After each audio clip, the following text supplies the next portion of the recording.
অপপ্রচার ও বিভ্রান্তি নিয়ে বিদেশি কূটনীতিকদের সাথে বৈঠক করবেন পররাষ্ট্র উপদেষ্টা তৌহিদ হোসেন। সেখানে আছেন সহকর্মী ইশরাত জাহান উর্মি, সরাসরি যুক্ত হচ্ছি সেখানে। উর্মি, বৈঠক ঠিক কখন নাগাদ শুরু হবে, সেই সাথে কারা কারা উপস্থিত আছেন, বিস্তারিত কি তথ্য আছে আপনার কাছে?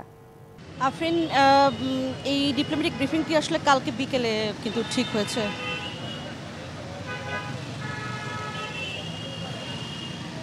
জি আফরিন, এই বৈঠকটির আসলে যেই কারণ সেটি আগে আপনাকে আমি জানিয়ে রাখতে চাই। যদিও আজকে সারাদিনই হয় পত্রিকায় এটি চলে এসছে, সেটি হচ্ছে যে বাংলাদেশের হিন্দুরা দলে দলে দেশ ছাড়ছে, এরকম একটি প্রোপাগান্ডা বিভিন্নভাবে ছড়ানো হচ্ছে এবং তাদের নির্যাতনের বিষয়েও কিছু কিছু কথা বাড়িয়ে বলা হচ্ছে। সেই বিষয়টি আসলে জানাতে ডিপ্লোম্যাটদেরকে ব্রিফ করার সিদ্ধান্ত হয় গতকাল বিকেলে, এবং সেই সিদ্ধান্ত অনুযায়ী কিন্তু আজ পররাষ্ট্র উপদেষ্টা রাষ্ট্রীয় অতিথি ভবন পদ্মায় বিভিন্ন দেশের ডিপ্লোম্যাটদের ডেকেছেন। এ পর্যন্ত যে সমস্ত দেশের ডিপ্লোম্যাটরা এসেছেন সেটি আমি একটু বলতে চাই আপনাকে। মরক্কো আছেন, সৌদি আরব আছে, যুক্তরাষ্ট্র, ইউরোপীয় ইউনিয়ন, শ্রীলঙ্কা, পাকিস্তান এবং সহ বেশ কয়েকটি দেশের রাষ্ট্রদূতরা এসে পৌঁছেছেন। ভারতের রাষ্ট্রদূত আসেননি, কিন্তু হাইকমিশন থেকে কর্মকর্তা এসেছেন এই ব্রিফিংয়ে।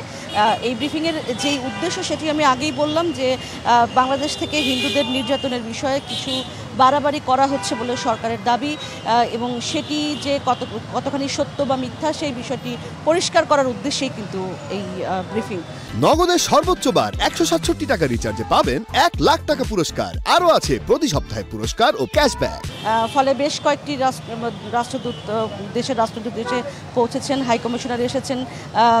তবে যে সমস্ত সংস্থা রয়েছে, বিদেশি সংস্থা ইউএন সহ, সেই সমস্ত সংস্থার প্রধানদের কিন্তু এই ব্রিফিংয়ে ডাকা হয়নি। খুব বেশিক্ষণ ব্রিফিং হওয়ার কথা নয়, 3টায় শুরু হয়েছে ব্রিফিং।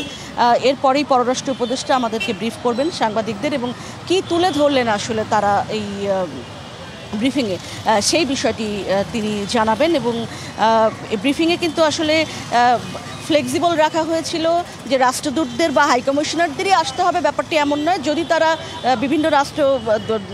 বিভিন্ন দূতাবাস থেকে যদি কোনো কর্মকর্তা পাঠান, সেটিও আসতে পারেন তারা ব্রিফ নেওয়ার জন্য।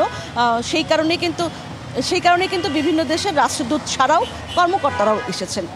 আপাতত এই ছিল আমার কাছে। আশা করছি 4টার সময় ব্রিফিং হওয়ার কথা, সাংবাদিকদেরকে ব্রিফ করার কথা, তারপরে বিস্তারিত জানাতে পারবো। আফরিন, নিশ্চয়ই উর্মি, আমরা সেই পর্যন্ত নিশ্চয়ই অপেক্ষা থাকবো এবং আপনার মাধ্যমে আরও বিস্তারিত জেনে নেব বেলা 4টায়।